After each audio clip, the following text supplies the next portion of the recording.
It's hard to believe that all those different kinds of paper started as a tree. But it's true. Paper is made from wood.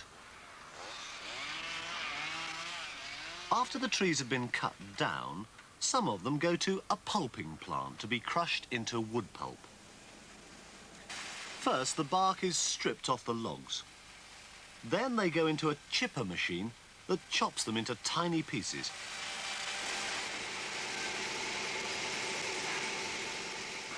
This is a pile of wood chippings. They'll be carried through this pipe to the top of the pulping mill.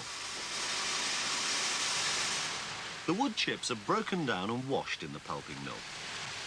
When they've been through all the different stages, they're dried. This is the wood pulp that will be used to make paper.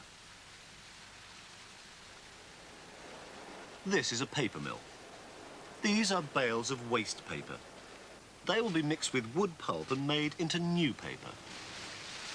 This is the tank where the pulp is made. There are some cutters at the bottom of the tank. They turn very quickly. The tank is filled with water.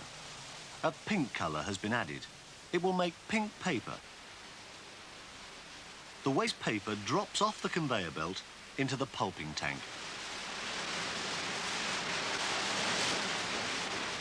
There are the sheets of wood pulp. The blades in the bottom of the tank make the water turn round and round. These men are adding a powder to the tank.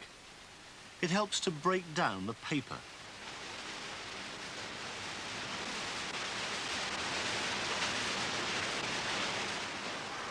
When the pulp has been chopped small enough, it goes to the paper-making machine. All the water has to be drained off. The pulp is spread thinly onto a wide belt of material called a screen. The screen is like a fine sieve that lets the water drip through it. The thin layer of pulp rests on top.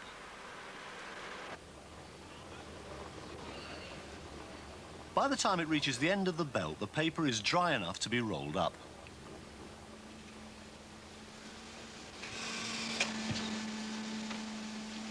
At another factory, the pink paper is used to make envelopes.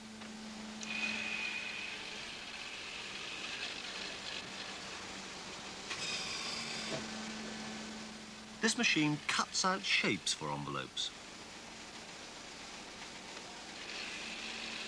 If you open up an envelope and flatten it out, it will look the same shape as these cutouts.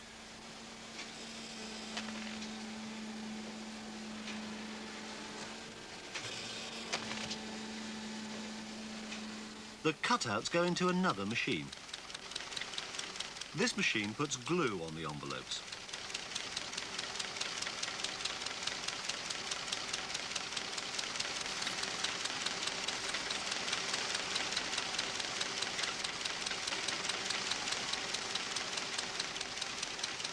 Look, there's the glue. And there are the flaps of the envelopes with the glue on them. Next, the envelopes are folded. The folding machine works so quickly you can't see exactly how it folds the cutouts. But there are the envelopes, all ready to be used. Lots of the paper made at the paper mill is used to make books.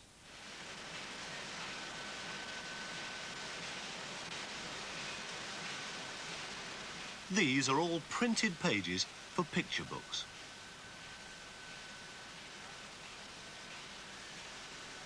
These men are stacking large sheets of white paper by a printing machine.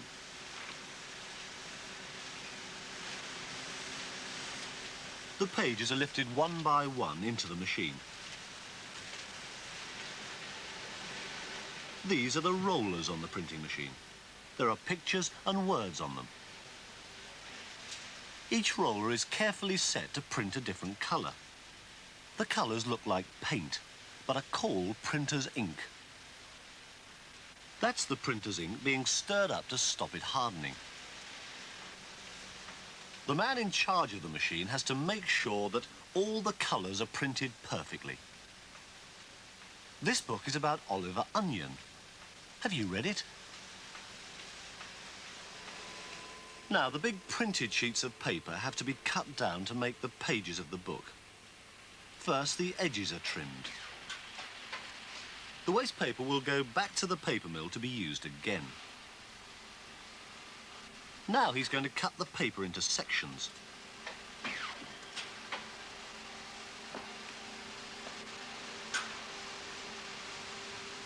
These sections will be folded to form the pages of the book.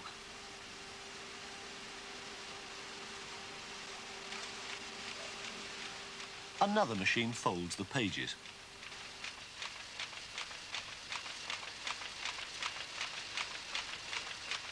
First it folds them in half, then into quarters. It works so quickly that it's difficult to see exactly how it does it.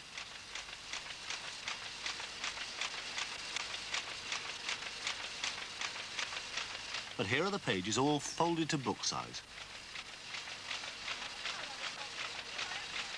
Now they're ready to be stitched together. This machine is like a giant sewing machine with 6 needles. It stitches the sections of the book together.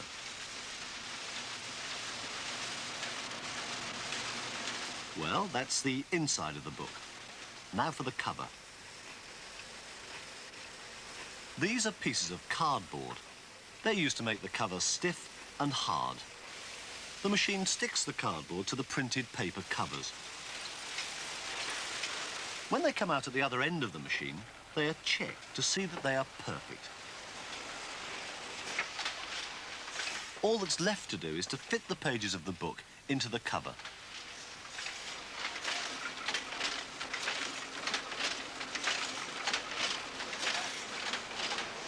Once they are joined together, they can be sent out to the shops to be sold.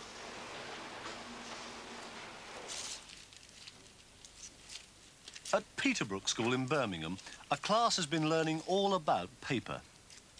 They've even tried making their own paper from waste pieces.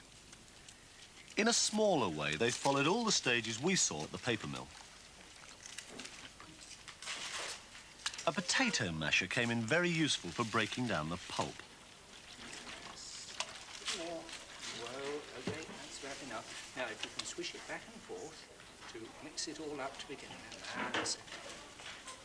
Drop it, fill it, down, and then back. Now, down, right under. A metal coat hanger and an old pair of nylon tights made a good sieve. Push it right under. So, that's better. Now, we're nearly there. Rock back and forth, very gently. There it is, okay? And let it drain, that's fine. Oh, that's beautiful. Good. Right. When it was dry, some of the paper was a bit thick, but with practice, it got thinner and smoother. Nice and flat and smooth, isn't it? And then this one, we have quite a smooth surface there, don't we? It's very smooth indeed on this. It's a super piece of paper.